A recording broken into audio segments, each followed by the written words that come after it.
Agora é conosco. Sim, mãe. Então, boa noite. Estamos começando hoje a live, né? Crianças e adolescentes na pandemia, proteger e produzir saúde mental. Então, queria dar boas-vindas, né, a todos e todas que vão dedicar aí uns minutos do seu tempo, né, um espaço aí no seu dia, na sua casa, na sua rotina, para estar com a gente aprofundando essa discussão, né, tão importante sobre infância e juventude nesse contexto da pandemia. Queria dizer que a Abrasme tem se organizado, né, todas as quintas-feiras para garantir um espaço de diálogo, de debate, contando aí, né, se adequando, né, a essas limitações de contato, né, mas nos promovendo aí a oportunidade de manter as conexões, manter o debate vivo, né, e manter aí as inspirações e a possibilidade de que a gente se sinta, né, pertencente a esse campo da luta antimanicomial.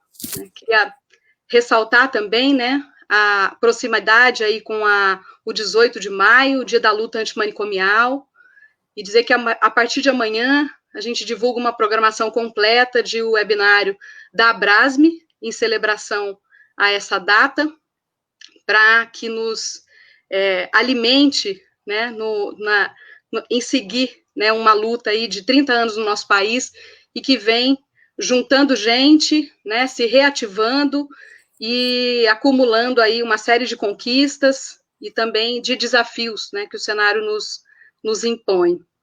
Eu sou Luciana Surjus, eu sou terapeuta ocupacional, sou professora da Universidade Federal de São Paulo, campus Baixada Santista, e coordeno o grupo de trabalho, né, agora grupo temático, de saúde mental de crianças e adolescentes da Abrasme, né, um grupo que é proposto, né, e aprovado no 4º Fórum Brasileiro de Direitos Humanos e Saúde Mental, que aconteceu em Salvador, e que vem agregando pessoas de diferentes lugares do país, né, mais especificamente da Bahia, do Rio de Janeiro, do Rio Grande do Sul, de São Paulo, do Espírito Santo. Acho que depois a gente vai lembrando, né, de mais pessoas.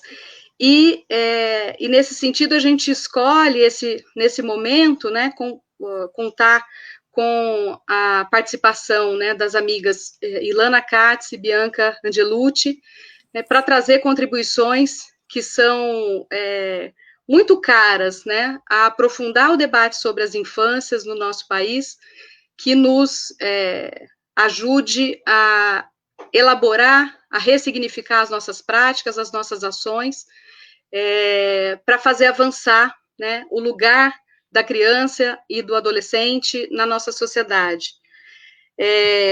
Queria, então, fazer rápidas considerações, né, nós estamos num momento no mundo passando de 4 milhões de casos de pessoas, né, positivadas para o coronavírus, quase 300 mil mortes em todo o mundo.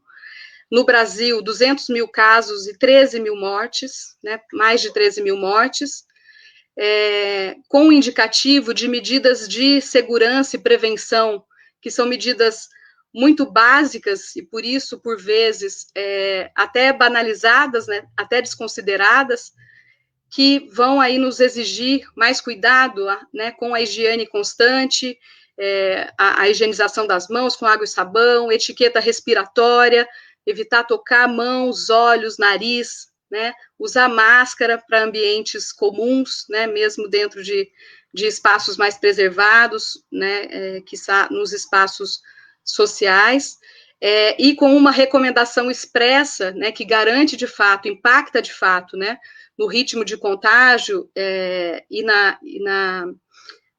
gravidade, né, que se torna a pandemia, que é o distanciamento social, né? Então, nesse sentido, enquanto emergência humanitária, essa questão da pandemia impacta, né, nas dimensões psicossociais da vida, né, trazem para a gente, de maneira geral, né, muita angústia pelo desconhecimento, né, que a acompanha, o medo do contágio, o luto, né, sem rito das perdas. Nós perdemos pessoas e não podemos despedir, né, dentro da ritualidade que a cultura nos possibilita, né, e o impedimento das vivências coletivas, presenciais, né. E temos visto também, né, de maneira muito evidente no país, a determinação das desigualdades, né, no encaminhamento aí dos efeitos da pandemia, né, as desigualdades de acesso aos meios de prevenção, né, estamos descobrindo, muita gente está descobrindo agora que tem gente que não tem acesso à água, à moradia, né, à alimentação, a condições dignas, e vivendo ainda informações bastante contraditórias, né, do poder público, e uma intensificação nas disputas de projeto de sociedade, né. Isso, sem dúvida, impacta na nossa rede de atenção psicossocial, né, amplificando alguns problemas que já são existentes, como o subfinanciamento do SUS, a precarização dos recursos materiais e das pessoas que trabalham nos nossos serviços, as insuficiências, né, que já eram tantas e que se agudizam agora, e por mais que o SUS, né, esteja sendo mais valorizado nesse momento, né, numa valorização mais do recurso hospitalar, do recurso último, né, de acesso, que é a tecnologia hospitalar, numa secundarização aí do valor da atenção primária em saúde e da própria atenção psicossocial. Então, entendendo, né, que esse momento de pandemia acaba impactando, atordoando a todos, trabalhadores também da saúde mental, em ressignificar esses lugares, a gente tem ouvido anúncios, né, de lugares que estão fechando serviços, centros de atenção psicossocial, para que se transformem em outros dispositivos, né, que respondam a essa pandemia. Acho que nesse momento há um processo de maturação, entendendo aí, conseguindo entender a necessidade de reformulação e ressignificação do lugar da atenção psicossocial nesse momento, né, e das suas possibilidades de reinvenção também das estratégias, né, de intervenção, né, um certo equilíbrio, garantindo aí o que é necessário em termos de biossegurança, né, dos trabalhadores e também das pessoas que nós atendemos, mas também garantindo a continuidade do cuidado, sem que o cuidado em atenção psicossocial se esvazie, né, e se reduza novamente à dispensação e uso de medicamentos, né, e no caso de crianças e adolescentes, que a gente esvazie que o cuidado é necessário para produzir aquilo que uma grande amiga, Cristina Vicentim, chama de criançável, né, aquilo que permite as crianças serem crianças. Acho que nesse sentido ressaltar também, né, as peculiaridades dessa vivência, né, das infâncias no nosso país, que vão nos trazer um certo desafio de pensar a intensidade de permanência das crianças e adolescentes nas suas casas, repensar, então, que lugar elas já ocupavam, né, nas casas, nas famílias, na sociedade, como a gente comunica, né, e se comunica com elas, para dizer, né, do vírus, do contágio, das medidas impeditivas que são de proteção nesse momento, os impactos na questão da escolarização, né, dos processos de aprendizagem, a escola, que muitas vezes tem sido, né, a garantia única, né, para muitas crianças e adolescentes, de um ambiente com possibilidade de troca, possibilidade de brincar, do seu alimento, do único alimento do dia, e da comunicação e das relações não violentas, né, adolescentes e crianças em acolhimento institucional, né, também nesse momento sendo repensadas, crianças indo para casa dos cuidadores, os adolescentes em medida socioeducativa, de privação de liberdade, né, ali também expostos a toda sorte da falta, né, de garantias mínimas, né, de distanciamento e de medidas de proteção, os temores, né, do risco de suicídio que vem crescendo entre os adolescentes e com essa oferta mais ampla de medicamentos, né, o quanto nos preocupa esse acesso amplo a psicotrópicos sem o devido acompanhamento, né, próximo, e a intensificação do ambiente virtual, né? Então, são muitas as questões que atravessam a infância, as infâncias do nosso país, e nesse sentido a gente entendeu necessário priorizar alguns desses temas para aprofundar o debate, né? Convidando, então, a Ilana e a Bianca, que compõem desde o início, né, esse grupo de trabalho que se torna um grupo temático na Abrasme, para aprofundar algumas questões, para nos alimentar, né, e seguir em luta, garantindo, né, a infância e a adolescência como pauta da atenção psicossocial, né, como pauta da construção de uma sociedade diferente. Então, vou passar a palavra para a Ilana, vou fazer uma orientação para quem nos acompanha, né, são muitas as participações e são muito bem-vindas, e para facilitar a nossa vida aqui, né, com relação às perguntas, que vocês possam organizar a postagem das perguntas ao final das falas de cada convidado, para ajudar a nossa equipe a selecionar, né, as perguntas para que a gente possa ir compartilhando com as convidadas.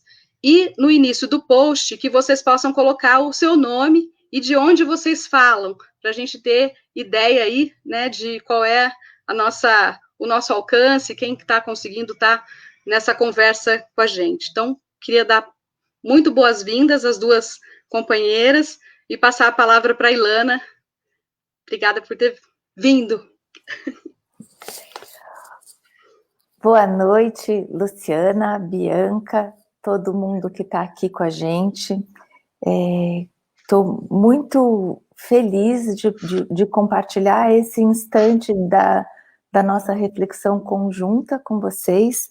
Eu falo com a Luciana e com a Bianca como minhas companheiras no sentido mais absoluto que essa palavra pode assumir, né? No sentido de que são minhas parceiras de militância e também na construção do conhecimento. Então, nessas minhas companheiras de luta, não é? Nessa articulação entre a militância e a construção de conhecimento, e nesse campo que nos juntou, que eu vou nomear como o campo das infâncias, e o campo da atenção psicossocial à infância e juventude. Então, estamos aqui na Abrasme, que nos acolhe, nos dá lugar, e muito obrigada. E estou pensando aqui em fazer uma conversa com vocês que comece por a gente começar a pensar nesse contexto da pandemia, o que criança quer dizer, né? O que a gente diz quando a gente diz criança? Quantos sobrenomes, adjetivos a gente vai precisar colocar para falar do cuidado com as crianças nessa experiência das infâncias no Brasil, né? Porque algo vai nos chamando a atenção já há algum tempo na atenção psicossocial, de que temos muitos os mesmos problemas, mas nem todos temos acesso às mesmas soluções para os mesmos problemas, né? E isso é o sinalizador mais amplo, mais forte do contexto de desigualdade com o qual a gente já entra na pandemia, e com o qual a gente vai precisar lidar, porque a pandemia só faz agravar essas desigualdades e elas alcançam, obviamente, a experiência da infância, né? Nunca é demais dizer que as crianças e os jovens, os adolescentes, enfim, eles estão no mundo conosco, no mesmo mundo, então eles sofrem os mesmos efeitos das experiências às quais estamos todos submetidos, e nesse cenário da pandemia, eles vêm sofrendo efeitos importantes disso que a gente vai tomar como as consequências das experiências de quarentena, de distanciamento social, de confinamento, que constroem, né, agravos importantes em saúde mental. Então, acho que cuidar do jeito que a gente vai se referir à criança como foco do nosso cuidado, no sentido de, quando a gente diga criança, a gente possa incluir todas as crianças que povoam as diferentes infâncias na determinação de cuidado. O que eu quero dizer com isso? Que quando a gente fala criança, a gente precisa, por exemplo, incluir na dimensão do cuidado com as crianças com deficiência, as crianças que já têm quadros de saúde anteriores à pandemia, como crianças que precisam ser cuidadas em sua experiência de infância no cenário da pandemia, no contexto da pandemia. E nessa direção é também fundamental que a gente lembre que as crianças não existem fora do seu contexto, elas não existem destacadas da experiência de ocupação da cidade, da cidadania, da vida que a gente tem como cidadão. E é nessa direção que cuidar das crianças nesse momento é, mais uma vez, lembrar do cuidado com as suas famílias. Ou seja, a experiência de proteção da infância e atenção psicossocial à infância e adolescência não pode, de forma nenhuma, destacar a criança do seu contexto familiar, do seu contexto comunitário. O que eu vou entendendo aqui, que é importante da gente entender com isso, é que eu tenho trabalhado um tanto na construção de documentos. Eu participei da escrita de 2 cartilhas da Fiocruz de atenção psicossocial no cuidado com as crianças no contexto da pandemia, e o tempo inteiro a gente presta atenção nisso, né, de todas as diretrizes que precisam ser dadas para o cuidado com a criança e com as suas famílias, precisam partir do princípio de que o contexto de distanciamento social, quarentena, confinamento, dependendo da intensidade com que isso se dá, ele produz, ele nos coloca numa dimensão numa experiência e numa dimensão de sofrimento instantaneamente, porque a gente perde a nossa relação instantânea com os recursos que a gente tinha para lidar com a vida, e passa a ter que se organizar de uma nova maneira, né? Acho que a Bianca vai falar mais detidamente sobre isso, mas quando a gente tira o fator escola como elo fundamental, né, na organização das relações da infância com a experiência familiar e de cidadania de um modo geral, a gente vai entendendo o valor que isso assume na vida das pessoas, na vida das famílias, e vai construindo com isso uma necessidade de se reorganizar. Mas como foi a primeira coisa que eu disse para vocês, o acesso às soluções, né, de reorganização não são os mesmos em todos os contextos. E, portanto, a experiência de sofrimento que se institui como agravo em saúde mental, ela também vai tendo níveis, intensidades e características diferentes em diferentes contextos.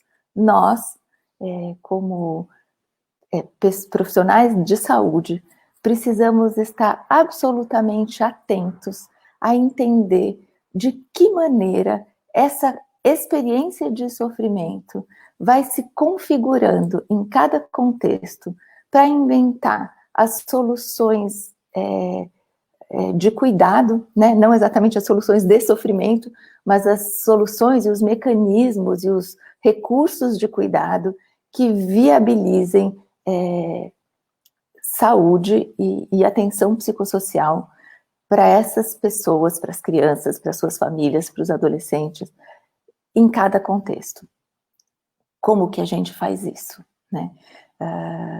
É claro que nós vamos precisar inventar modos de alcançar as pessoas, porque também estamos nós submetidos ao isolamento social, não é? Mas, e temos diretrizes colocadas como vetores de organização da nossa participação e do nosso modo de realizar o nosso trabalho, né? Que respeitam uma dimensão de isolamento, de cuidado, de uso de EPIs, enfim, de toda a articulação que se faz necessária na relação com a biossegurança. Mas isso, em nenhum momento, nos informa que a gente deve se retirar do cuidado e da atenção a essa população. Então, inventar formas de que a gente mantenha contato, de que a gente priorize o que é o cuidado máximo em saúde mental na relação com a infância, que é a qualidade de comunicação, a qualidade de escuta que nós vamos poder realizar em relação à experiência de sofrimento que as crianças vão nos contar, em relação à experiência que elas têm de maneira geral, né? Que a gente possa entender que a escuta é o principal cuidado que nós vamos ter que ter, nos coloca para inventar as formas de fazer isso acontecer, mas jamais para que a gente se retire, que a gente recue do mandato da atenção psicossocial, né? Nesse sentido, me parece que lembrar que sofrer nesse momento não é a produção de uma patologia. A gente podia quase dizer o contrário, né? Assim, fazendo um esforço de compreensão do que se coloca, né? Assim, a experiência de sofrimento nesse momento, ela conta de pessoas que estão firmes na leitura do que se passa no seu mundo, na sua vida familiar, no seu contexto comunitário, na relação com o mundo que ela vive, né? Então, todos nós, e inclusive as pessoas às quais a gente dedica cuidado, estamos sofrendo. E isso não é uma experiência patológica. Então, a gente não deve responder a isso patologizando o sofrimento. Inclusive porque eu gosto muito de pensar nisso, vou dizer para vocês, para ajudar a gente aqui a pensar junto. A gente tem uma ideia de que o sofrimento nos afasta, mas o sofrimento é uma experiência que produz laço. Se eu ligar para a Luciana hoje e contar para ela que eu estou muito preocupada com a saúde da minha mãe e que eu não dormi a noite passada porque eu estava pensando nisso, isso não tem efeito zero sobre ela, né?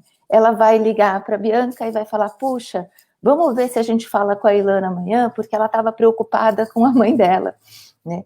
E aí, esses gestos vão nos enlaçando e vão nos fazendo uma condição de drenagem do nosso sofrimento que não nos afasta, não nos isola, não confirma a nossa condição de confinamento não transforma o nosso confinamento como experiência física, né, de que a gente não está podendo sair para a rua, que quem puder fique em casa, né, como um distanciamento afetivo, como um distanciamento de desfazer laços, né. Nessa direção, exercer os cuidados em rede, né? Nessas redes que são as redes pessoais e particulares, e ajudar o cuidado com a infância nessa direção, de fazer rede, de ajudar a criança a falar sobre o que ela está sentindo, de ajudar a criança a desenhar, a contar o sonho, a ter para quem dizer o que faz diferença, do que ela sente falta, do que não está bom, sem que a gente tenha que dizer para ela que isso é bobagem, sem que a gente tenha que dizer para as crianças que isso não tem importância, porque tem gente que sofre mais, sem que a gente tenha que dizer para as crianças que o sofrimento delas não é legítimo. Isso enlaça, E enlaça também que a gente possa manter ativa as nossas redes de cuidado como formas de atenção, né? Ao cuidado com as crianças. Então, que cada um de nós se mantenha firme no dispositivo do que eu estou aqui chamando de mandato da atenção psicossocial, nos coloca para reinventar essas formas de conversar com as crianças e com os adolescentes, né? E nos coloca na necessidade de que a gente se cuide, que a gente se proteja, mas que a gente não recue. Porque também isso foi uma das primeiras coisas que eu pensei e quero dividir com vocês, porque tem me ajudado a permanecer firme, né, nessa jornada, nessa cruzada pela pandemia, né? Quando a gente escolhe e se faz escolher pelo campo da infância, a gente tem uma aposta numa ideia de que construir relações verdadeiras e construir experiências vigorosas na relação com a criança faz diferença na vida delas, numa vida que vai, na nossa primeira hipótese, atravessa, né, e ultrapassa a nossa, numa perspectivação da vida. E quando a gente escolhe a perspectivação da vida, que acho que é algo que compõe o nosso laço com as crianças, e a nossa aposta por esse trabalho, a gente está escolhendo a vida. E agora é bastante importante que, como cidadão, que como trabalhador da saúde, a gente possa fazer essa escolha firme pela vida. Então, tem tido essa direção isso para mim, né, de permanecer conectado ao cuidado com a infância, é algo que também me cuida, no sentido de que eu mantenho a perspectivação da vida em funcionamento, né. Nessa direção, acho que vou aqui caminhando para a conclusão desse primeiro tempo da minha fala com vocês, né, de que a gente possa cuidar de algumas coisas que são bem importantes na lida com as crianças, né. As crianças não estão ansiosas e estressadas ou agitadas porque isso é um acontecimento em si. Esses fenômenos, eles sinalizam experiências de sofrimento produzidas pela condição que o confinamento, com as suas diferentes perspectivas, produz nas diferentes infâncias.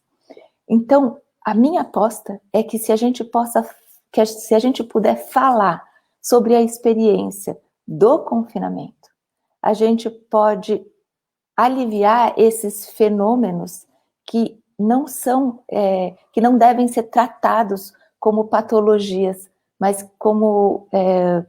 que a gente deve ler como indicação das crianças sobre o que elas vivem como experiência junto conosco no mundo em que vivemos.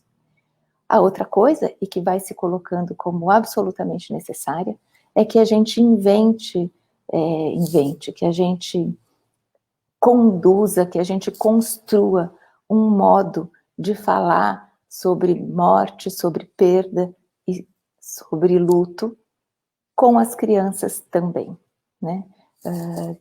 Que é bastante importante que a gente entenda que quando elas não falam, não é que elas não sentem, mas que talvez elas precisem de ajuda para falar sobre como elas estão vivendo as suas experiências de perda, o seu medo de perder, a sua dor de ter perdido, e que muitas vezes aparecem por esses sinais, por esses fenômenos, por esses jeitos de se comportar, que fazem diferença entre o padrão que elas tinham antes. E que vale que a gente, como profissional da saúde, possa ajudar as famílias a construírem jeitos de falar com as suas crianças, para que para que essas manifestações de sofrimento possam ter lugar pela via da palavra. Por último, eu diria para vocês que nunca me pareceu tão importante que a gente retome em cada serviço a ideia de que saúde mental é saúde e não é um órgão à parte, nem para criança, nem para adolescente, nem para adulto e nem para ninguém. Não é porque nunca foi.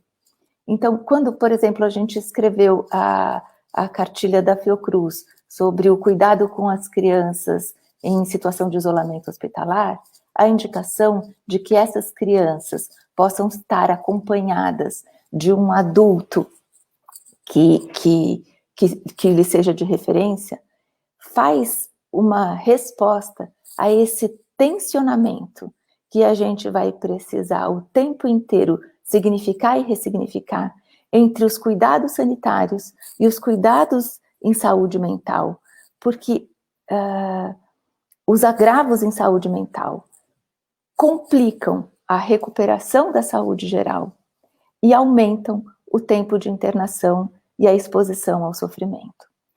Então, nesse sentido, acho que a gente está diante de uma oportunidade importantíssima no campo da infância e de demonstrar, né, como aqui no campo da saúde mental, o quanto que a saúde mental não é um órgão à parte, né, e que a gente trata depois. A gente trata junto, porque a gente está falando da experiência humana. Acho que eu já devo ter batido nos meus 15 minutos iniciais, não sei, sim? Cronometrado. Jura? Maravilha. Cronometrado, já mobilizando uma série de perguntas, né, impactando aí os parceiros, muitos parceiros se manifestando na rede. Queria agradecer muitas pessoas do grupo de trabalho, pessoal de Minas, de São Paulo, CAPES pelo Brasil todo, né, o pessoal se manifestando. Estamos recolhendo aqui as perguntas. Queria reforçar que tem uma importância, né, para a rede social, especialmente o Facebook, os likes, se vocês puderem dar, para compartilhar também o link, né, isso nos ajuda a ganhar repercussão e ganhar, né, um certo lugar aí de destaque dessa temática nas redes sociais. Então, selecionando aqui as perguntas da Ilana e passando nesse momento a palavra para a Bianca, para nos ajudar a pensar aí essa questão também das infâncias, né, relativas a esses contextos específicos, né, de circulação das crianças e das limitações, né, que já existiam e das limitações novas que se impõem e desse desafio, né, que nos convoca a repensar a infância no contexto de pandemia. Obrigada, Bianca, pela tua presença. Imagina. Um prazer participar dessa atividade hoje, organizada pela Abrasme. Luciana, querida parceira de tantas histórias, Ilana, que ao fazer sua apresentação já abre campos muito importantes, muito complexos para a gente pensar, e campos de articulação com o tema da educação. Queria também valorizar esse movimento que a Abrasme tem feito de estabelecer de maneira consistente e sistemática um campo de discussão que é o da saúde mental de crianças, de jovens. A gente que trabalha com infância, a gente que trabalha com juventude, sabe o quanto discutir saúde mental desse tempo da vida, né, das pessoas que estão nesse tempo da vida, é sempre um certo termo de disputa, né? Primeiro a gente fala dos adultos, como costume, e depois, se der tempo, tal, a gente fala alguma coisa de criança e adolescente, e a Abrasme tem feito um gesto persistente de estabelecer essa continuidade de discussão. Então, queria valorizar isso aqui. E acho que o tempo inteiro que vai fundar as nossas discussões é o da produção da vida coletivamente. Isso pode parecer estranho, né, quando a gente fala de tempo de confinamento e pandemia, mas é justamente esse o gesto que a gente quer afirmar na discussão. Como é que se produz vida coletiva desde o confinamento, né? E aí, queria só fazer mais um conjunto de agradecimentos, porque uma apresentação, uma discussão, nunca, mesmo que seja de uma pessoa, nunca é elaboração de uma pessoa. Então eu queria aqui valorizar os coletivos, né, que me dão fôlego e vontade de continuar. E um deles é o coletivo Benandante, e outro coletivo de docentes e estudantes da área de educação especial da Faculdade de Educação. Queria agradecer as possibilidades de pertencimento, né, que esses coletivos oferecem. Bom, sou uma psicóloga que trabalha com educação, mas especificamente o direito à educação por parte de pessoas com deficiência, pessoas que são usuárias de saúde mental. Para este início de conversa, eu queria situar alguns aspectos da educação e que vão incidir nesses tempos de pandemia, para a gente pensar o que as crianças e os jovens estão vivendo aí em termos de desafios aos seus processos de escolarização e, ao mesmo tempo, pensar o que as educadoras, os educadores têm vivido também como desafio.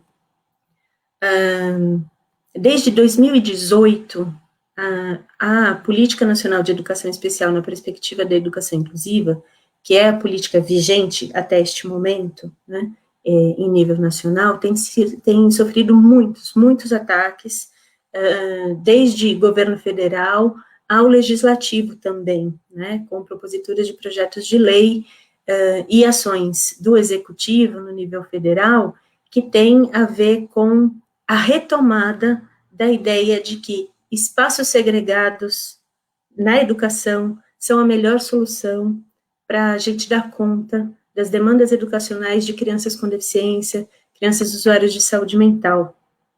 E preciso dizer isso porque essa tentativa de desmonte, né, com a qual a gente tem batalhado bastante, ganha agora um aliado que a gente precisa considerar na pandemia.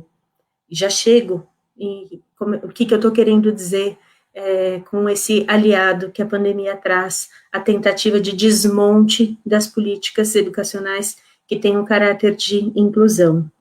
Já chego nisso, mas quero estabelecer aqui com vocês que ponte que eu estou fazendo entre, né, a atenção psicossocial e a educação inclusiva.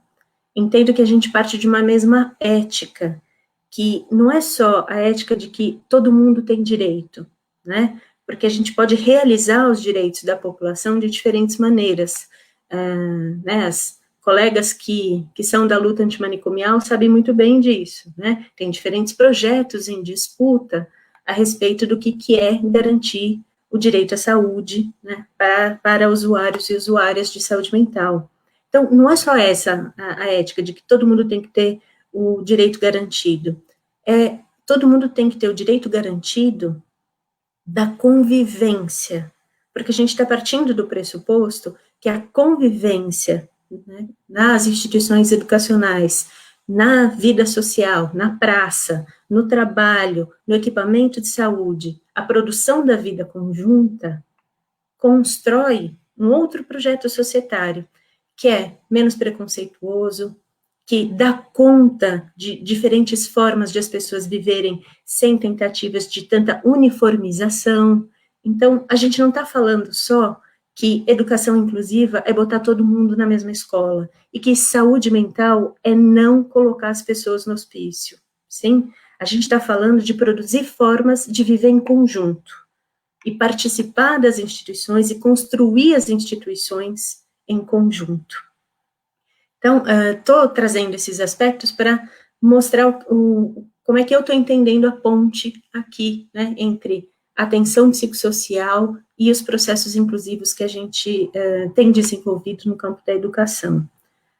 Bom, quando eu digo que, desde 2018, a Política Nacional de Educação Especial na Perspectiva da Educação Inclusiva tem sofrido ataques, e ataques que têm a ver com a reinstituição de um projeto de ensino segregado, que a gente conhece bastante bem na história da educação especial, e que a gente conhece bastante bem qual que é essa roupagem, né, por exemplo, nas comunidades terapêuticas, de que lá no incrível mundo da comunidade terapêutica, a pessoa, sim, vai ter toda a atenção de que ela precisa, ela vai ser cuidada de maneira singular.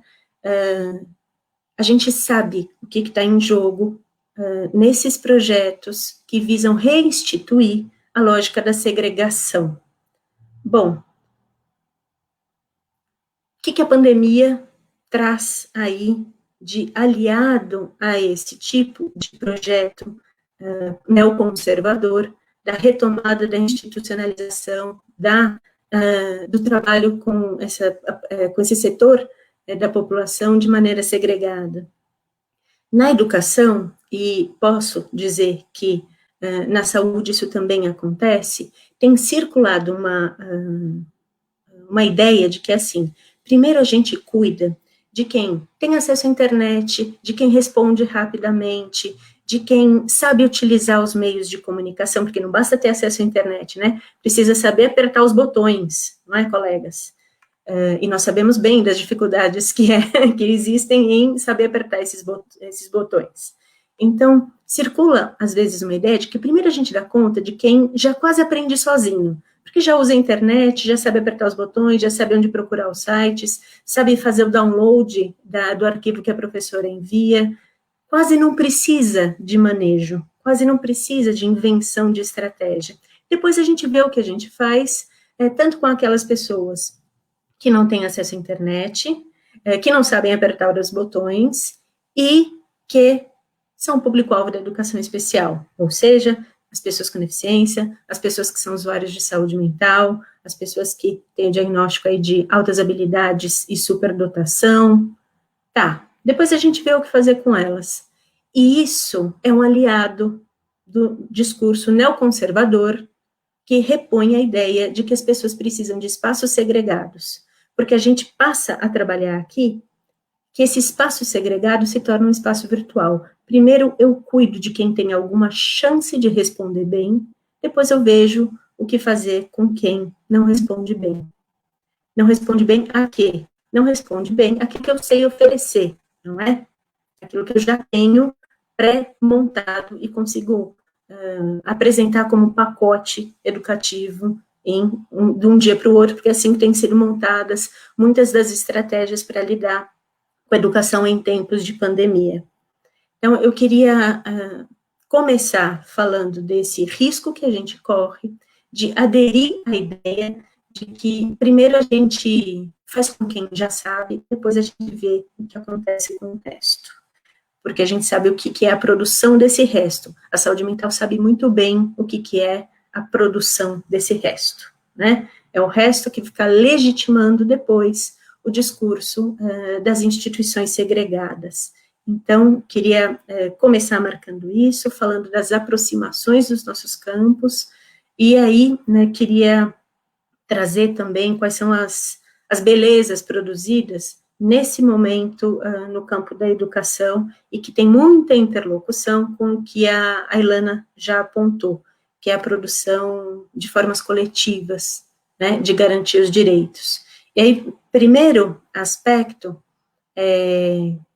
que eu queria trazer em relação a isso, das belezas da produção da vida coletiva, é que, ainda que as interações tenham que ser individuais, ainda que a gente tenha contato, né, com o estudante, com a criança, com o jovem, de maneira individualizada, a nossa função na educação é representar o patrimônio público, o patrimônio, né, o legado da humanidade.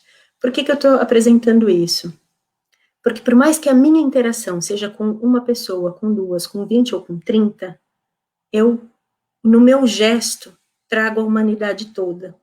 E aí, conversando um pouco com as colegas aqui que têm feito apontamentos, que tem a ver com como é que eu lido com a família, como é que eu converso, né, com a família, e para que a família oriente melhor a criança, ou para que a família me ajude no trabalho que eu preciso estabelecer com a criança, com o jovem.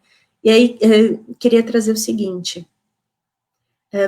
a educação lida com esse patrimônio na interação com as crianças e com os adolescentes, né? Melhor, com os jovens. Por que estou marcando isso? Porque a família é interlocutora, ela faz parte deste momento em que a gente tem que construir planos de ação, reconstruir planos de ação, seja na educação, seja na saúde, na assistência social, sem dúvida, né? Mas as coisas que a gente planeja na educação tem como foco, tem como interlocutor principal o estudante, a estudante.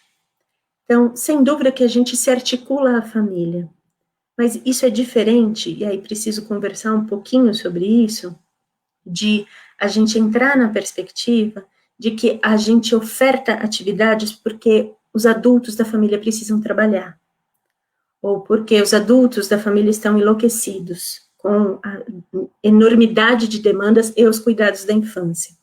A educação não é tapa-buraco, não é?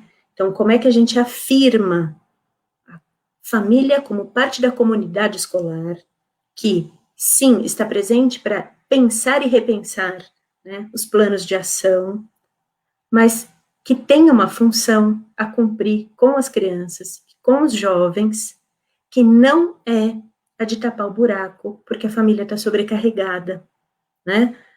Porque senão a gente volta à ideia de que escola, principalmente para criança pequena, é só um lugar para a criança passar o tempo enquanto os adultos da família estão ocupados com outras coisas. A educação tem uma função específica. E aí, para encerrar essa primeira parte aqui, que função específica é essa em tempos de pandemia? Não é o conteúdo pelo conteúdo, não é simplesmente levar adiante um currículo que estava pré-estabelecido, né, um projeto curricular que eu tinha montado lá no começo do ano, e aí tomei um susto com a história da pandemia, mas é fazer pensar, né, e aí precisamos celebrar, né, a honra e a alegria do legado de Paulo Freire, que é permitir que a criança tenha mais condições, permitir que os jovens tenham mais condições de ler o mundo que habitam. E a partir da leitura do mundo que habitam, poderem intervir mais neles. Então, conversando com o que a Ilana apontou agora há pouquinho, né, de que as crianças precisam da ajuda da família para terem mais condições de ler o que está acontecendo, de dizer sobre o que se está passando com elas e como é que elas estão entendendo o que está se passando, a escola dá esses instrumentos, né? Porque na medida em que você tem acesso ao currículo, você pode pensar história, pode pensar biologia, pode pensar o seu corpo, pode pensar as relações sociais, pode pensar por que é preciso suportar este insuportável que é estar em casa 2, 3, 4, não sei quantos meses.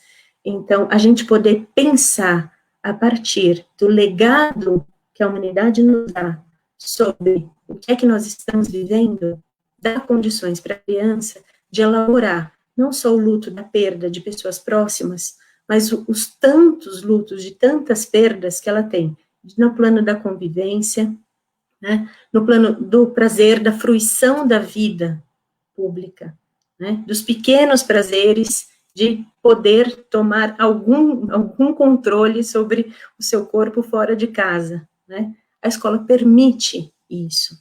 Então, tem aí uma tarefa que é da educação, que é de repensar um projeto político-pedagógico que ajude a compreender o que a gente vive, a elaborar esta situação. A escola pode ser parceira da família na produção de símbolos, né, de contexto histórico, e de dar nome para os sofrimentos todos, né? Pensando que, como ela trouxe, o sofrimento não é uma patologia, né? O sofrimento é a possibilidade da gente se comunicar e se colocar coletivamente diante de uma experiência pública que é de horror, né? Então, poder nomear o horror e se colocar junto, não só para compreendê-lo, mas para criar estratégias de lidar com ele, é também uma tarefa da educação. E para finalizar, o que é isso, então, de enfrentar esse horror, né? É criar condições para suportar o distanciamento social, para sair dos pequenos prazeres e abdicar, né, dessas situações que podem nos colocar desprotegidas e cuidar de outras pessoas, abdicando da nossa vontade de sair correndo na rua, né? Então, estas situações nos permitem ler o que está acontecendo no mundo e interferir sobre ele, por exemplo, né, nos colocando em contraposição a políticas públicas que são irresponsáveis, nada apoiadas cientificamente, que dizem que isso que está acontecendo é uma criação, que não há problema na pandemia, que são poucas as mortes, e que não tem problema se a gente voltar para a rua amanhã, e que salão de beleza é um serviço essencial. Então, a escola tem um papel que é político-pedagógico, de ler e interferir na realidade, né, na realidade pessoal, na realidade da família, na realidade da vida pública. Era isso aí que eu tinha para compartilhar neste primeiro momento.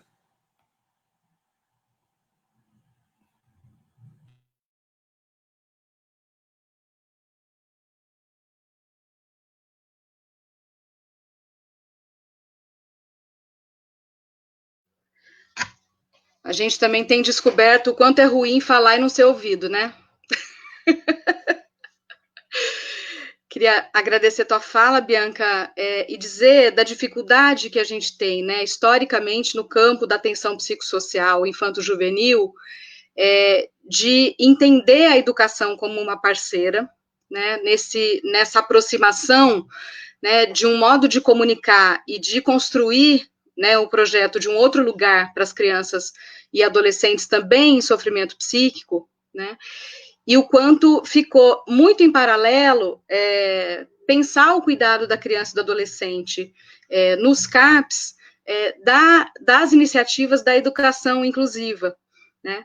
E que isso tem sido um desafio importante, que me chama muita atenção na tua fala, que é um pouco o esforço que a gente tem feito de pensar, assim, que medidas nós vamos tomar nesse momento, né, para lidar com o novo, para reprojetar, né, o que vem pela frente, ressignificar as nossas ações, mas também como oportunidade da gente criar um outro projeto, né, de sociedade, que segue em disputa, né, há um outro projeto claro sendo implantado e a gente sente as dores, né, de um SUS desmontando, né, das políticas de educação desmontando, do convencimento, né, e acho que é muito oportuno esse alerta, né, de que a gente não se deixe convencer, né, que os espaços de segregação podem ser razoáveis, né, frente às dificuldades imensas que a gente enfrenta,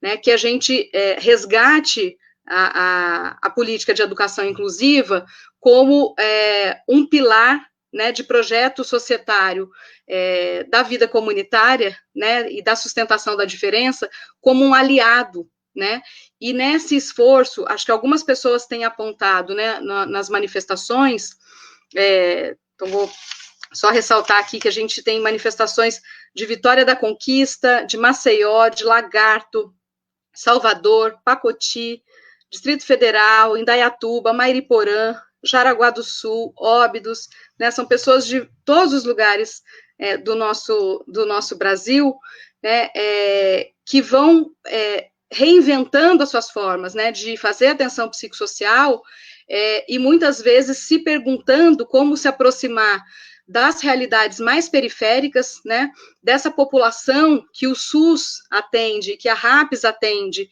que se encontra nas periferias mais pobres, nas condições mais inóspitas, né, de vida, e que não acessam os recursos, os parcos recursos, né, que são oferecidos para nós, trabalhadores da saúde, da assistência e da educação, para, nesse momento, atender, chegar até a essas famílias, né, e acho que quando você nos lembra que a escola também está debruçada, né, a encontrar soluções, que a gente se lembre na formulação dos nossos projetos individuais, dos nossos projetos terapêuticos singulares, de convocar a escola, de se colocar à disposição, de compor com as equipes de educação inclusiva, projetos que possam fortalecer esse acesso, né, nos ajudar a chegar até essas famílias.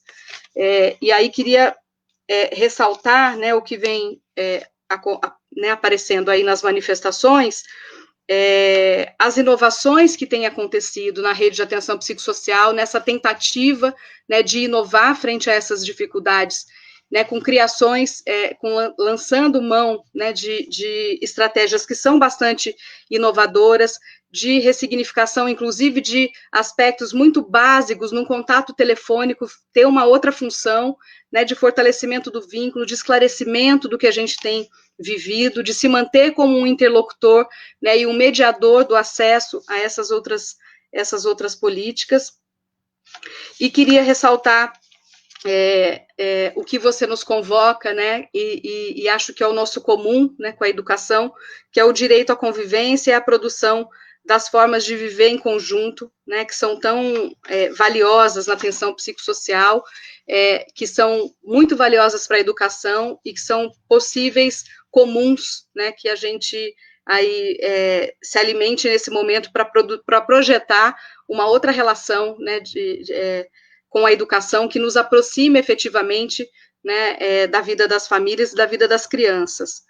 E ressaltar aqui, na fala da Ilana, né, o quanto mobilizou aqui na rede, né, os parceiros, Ilana,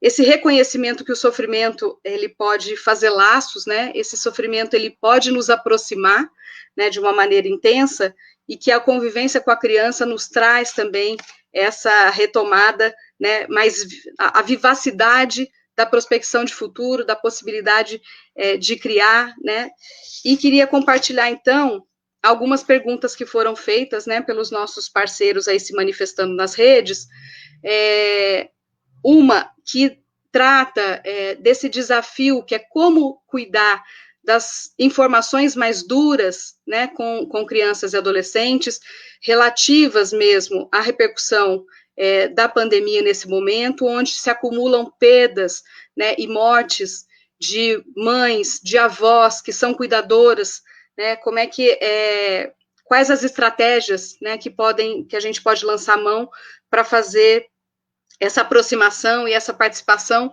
inclusive quando a gente tem também as crianças com deficiência intelectual, com autismo, né, as crianças com outros tantos sofrimentos, como é que a gente vai criando, né, estratégias para lidar com essas informações mais duras. Vou passar essa pergunta para a Ilana,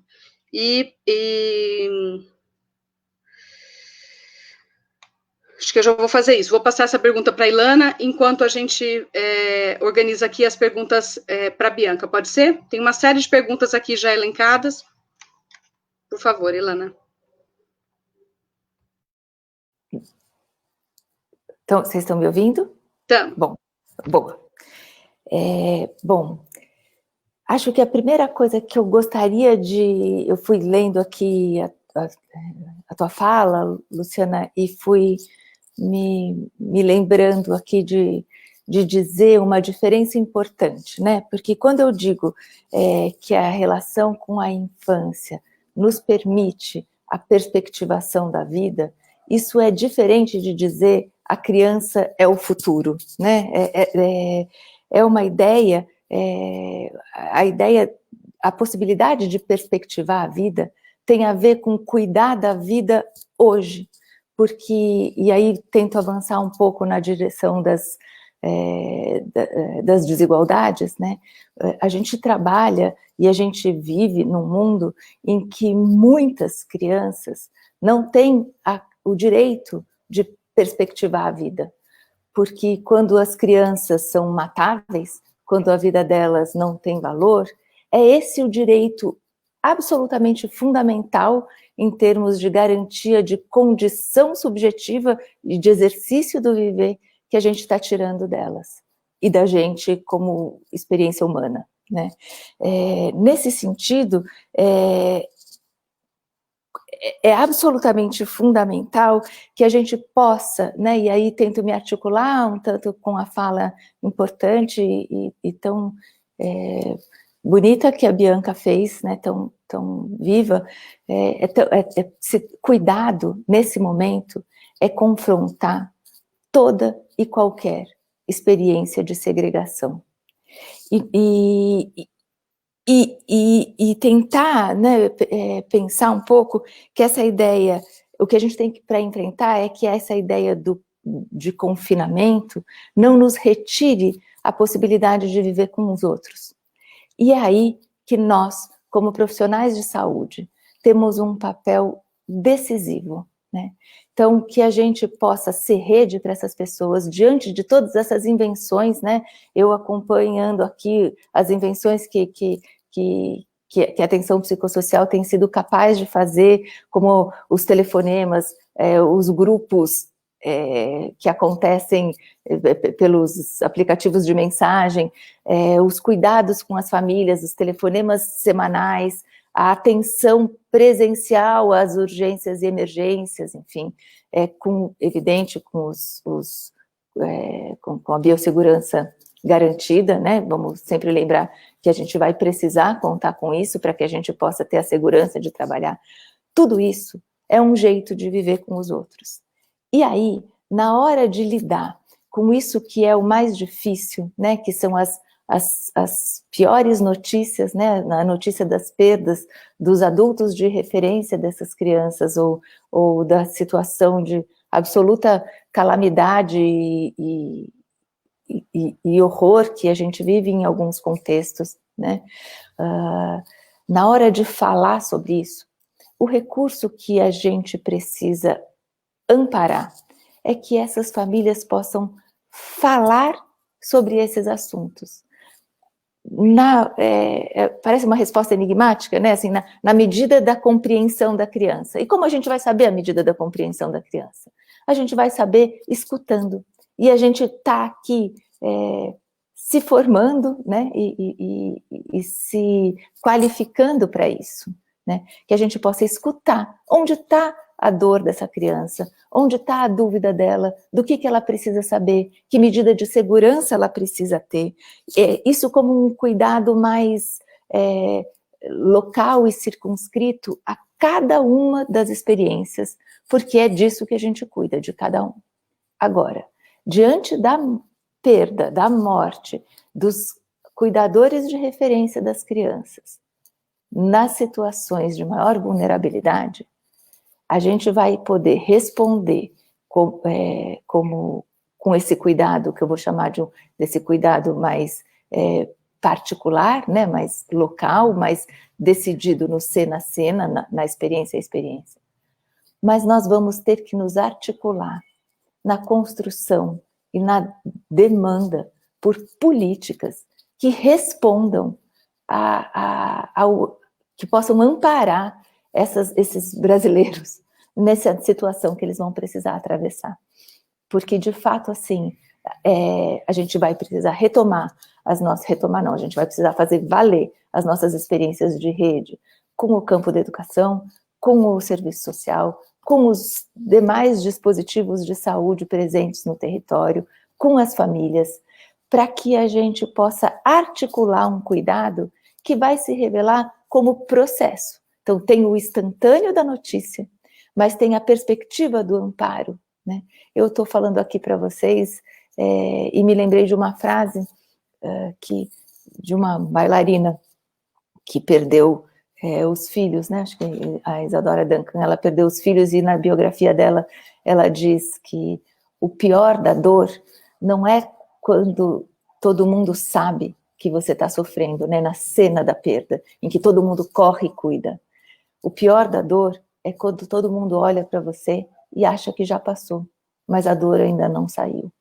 Então, é nessa direção que eu vou pensando aqui, que a gente precisa ser rede, a gente precisa não largar a mão dessas crianças por um processo, por um tempo que vai se definir e que vai se concluir até a hora que essa criança puder já ter se enredado e ficado de pé num outro contexto, sem esse adulto de referência que era o seu cuidador principal. Para isso, a gente responde com o nosso compromisso diante do que é o mandato da atenção psicossocial, né? E a gente responde com política pública. Acho que se a gente tiver tempo e puder circular um pouco o que tenha já acontecido nos territórios, pode ser interessante para que uns de nós possamos nos ajudar aos outros aqui, né? Obrigada, Ilana. A gente está aqui, estou levando um aperto aqui com o tempo, mas acho que são questões muito sensíveis, né, e que mobilizam também muitas participações, e aí vou priorizar, né, algumas questões para a gente finalizar essa conversa. E vou pedir para a Bianca falar um pouquinho mais, Bianca, de pistas, de como reconstruir, né, esse projeto pedagógico no conhecimento dessa nova realidade. Como é que a gente pode, né, ter pistas para essa possível reconstrução durante esse processo?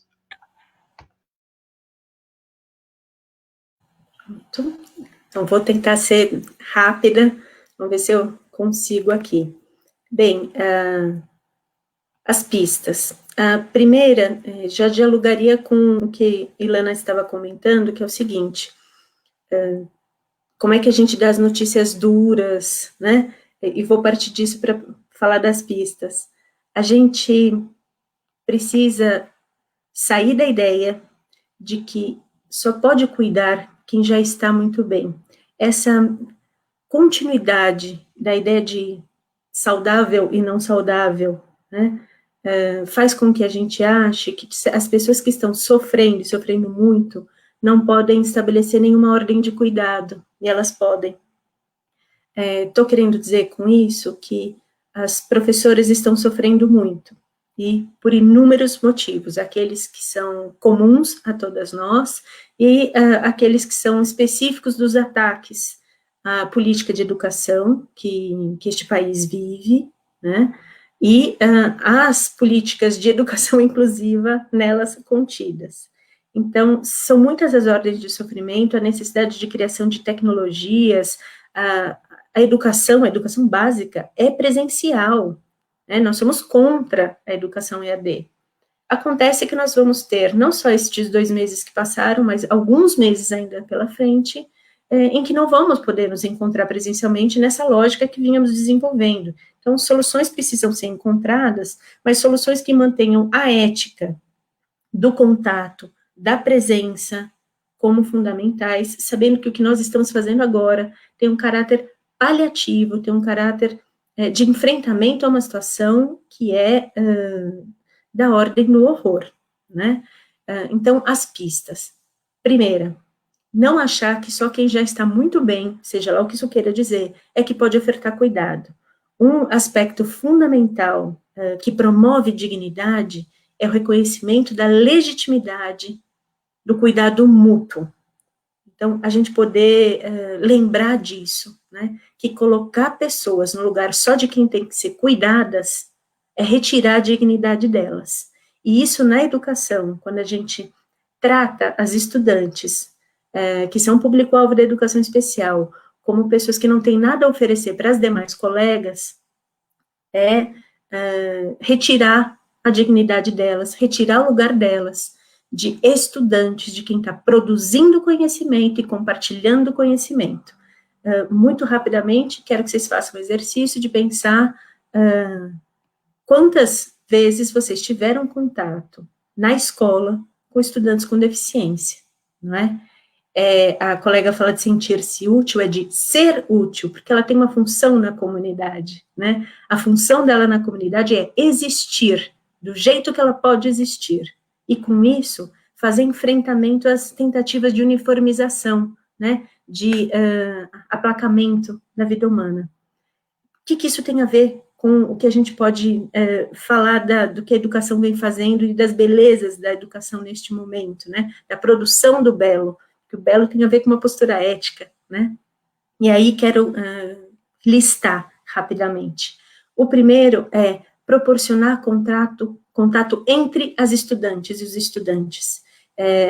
Não estou falando de botar um Zoom e ir com 50 pessoas, só para elas se verem, mas é a professora saber que quando ela leva o contato com uma criança, com um jovem, ela leva o contato da classe inteira, e fazer isso explicitar, fazer a conversa acontecer, ainda que seja de maneira assíncrona, ou seja, que não seja todo mundo ao mesmo tempo, né? Para você lembrar que você participa de um grupo classe, que você tem compromisso com o seu grupo, né?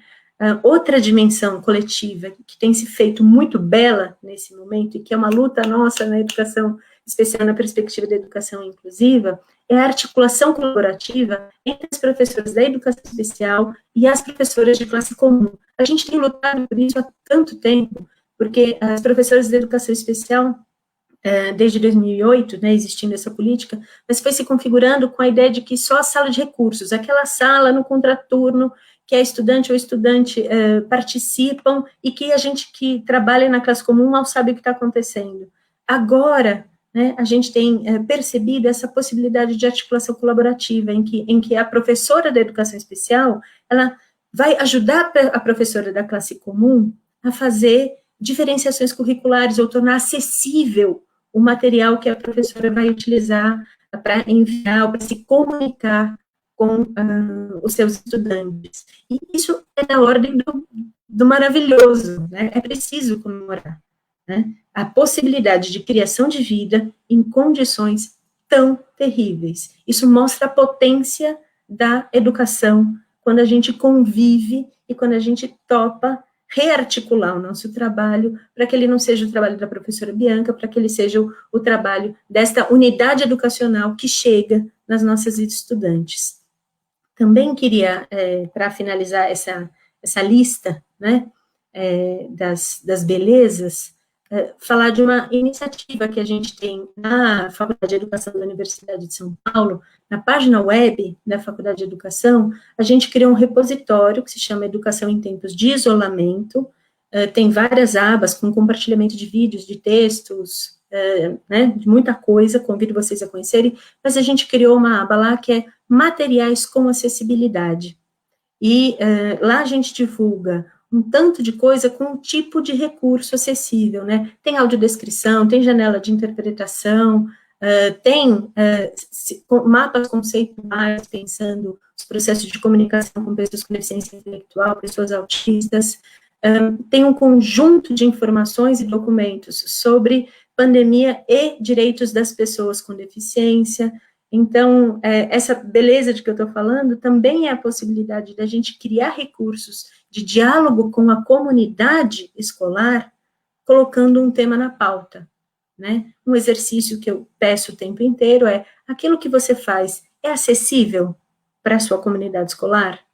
Né? Não só acessível em termos de tem libras, tem audiodescrição, tem legendagem, mas aquilo que você faz, fala, se comunica com quem você quer se comunicar, e isso precisa de produção coletiva, precisa da tranquilidade de nós, educadoras, podermos receber respostas do tipo: você falou um negócio que eu não entendi, fala de outro jeito, né? E eu não entender isso como falta de cultura da família, ou inadequação da família, mas como um projeto de comunicação que é intercultural, e é para isso que a escola tem que servir, para se afirmar politicamente no seu território, em parceria com a família, num projeto que é de produção do conhecimento em conjunto, né? Isso a gente pode fazer agora, diversificando as formas de contato com as famílias e com os estudantes. Não dá para fazer de um jeito só. Videoaula não é um recurso bom de acessibilidade, não é. Então, precisamos construir outras formas. Era isso. Muito obrigada, acho que amplia muito, né, a nossa possibilidade de compreender e reconhecer, né, o que é belo, né, acho que inspirado no Paulo Freire, né, que diz que as palavras são grávidas de mundo, né, e que as questões mais brutas também importam, né, também podem gerar questões belas, né, que a gente possa aí se inspirar no que a gente tem conseguido produzir, né, de sólido, de sonho, de esperança, né, na construção aí de uma vida para todas e todos, né, participarem. Eu queria ressaltar aqui, uma das participantes fez uma menção à situação das crianças e adolescentes, né, em situação de rua, e queria ressaltar que nós falamos aqui de políticas de equidade, né, e que, em se tratando de políticas de equidade, é necessário se pensar que as ações e as ofertas precisam ser mais para aqueles que acessam menos, né, e nesse sentido, algumas iniciativas, né, e alguns indicativos têm vindo como bastante norteadores, né, pensando crianças e adolescentes em situação de rua, espaços abertos de acolhimento. Então, quando a gente fala, paradoxalmente, em distanciamento social, para aqueles e aquelas que se mantêm em situação de rua, com uma redução da oferta de alimentação, com a oferta de acesso à renda, às questões básicas da educação e da saúde, que a gente possa ampliar e abrir as portas, né, que as crianças e adolescentes possam acessar em qualquer horário os nossos serviços, para qualquer demanda, né, e que a gente, com todas as condições resguardadas de biossegurança, que a gente assegure a elas, né, portas, janelas, ouvidos, né, todos os nossos afetos, né, garantindo segurança nesses encontros que podem acontecer, né, pelo simples fato de poder circular pelos nossos serviços e lavar as mãos. Queria oferecer aqui, né, o e-mail, né, do grupo de trabalho, do grupo temático de saúde mental de crianças e adolescentes da Abrasme, que é criança e adolescente Abrasme, tudo junto, sem ponto, @gmail.com, que vocês pudessem encaminhar fotos, vídeos de questões de invenções que vem acontecendo na rede de atenção psicossocial, no campo da infância e da adolescência, da infância e da juventude, que a gente se organiza, né, para postar aqui no Face da Abrasme, fazer e dar visibilidade para essas invenções de uma rede que se faz como uma política pública de equidade. Queria dizer também que a gente pode disponibilizar também aí no Face os documentos que foram citados, né, aí na parceria com a Faculdade de Educação da USP, os documentos formulados pela Fiocruz, e reforçar que dia 18 de maio é o nosso dia de celebrar, né, a luta antimanicomial, que segue viva em nós e que nós nos mantenhamos em luta, e a Abrasme realizará no dia 21, às 10, às 16 e às 19 horas, um webinário, né, com composição de 3 mesas bastante interessantes, também com parceiros e parceiras aguerridas, que somam, né, e nos ajudam a esperançar o belo, né, e a prospectar um futuro partindo do hoje, né, do cuidado e do zelo, uns com os outros, né, e com os que nos cercam, sem destacar ou amputar as pessoas dos seus contextos, sob nenhuma justificativa. Então, queria agradecer imensamente, Bianca e Ilana, por um excelente encontro, novamente, né, e que a gente possa seguir juntas, né, pela luta, agregando tanta gente em torno desse projeto comum de um mundo possível, né, e de porta e coração aberto para todas as pessoas da maneira que elas são e podem e devem ser. Aconchego no coração estar com vocês. Obrigada. Muito obrigada. Um beijo, todas e todos. Obrigada.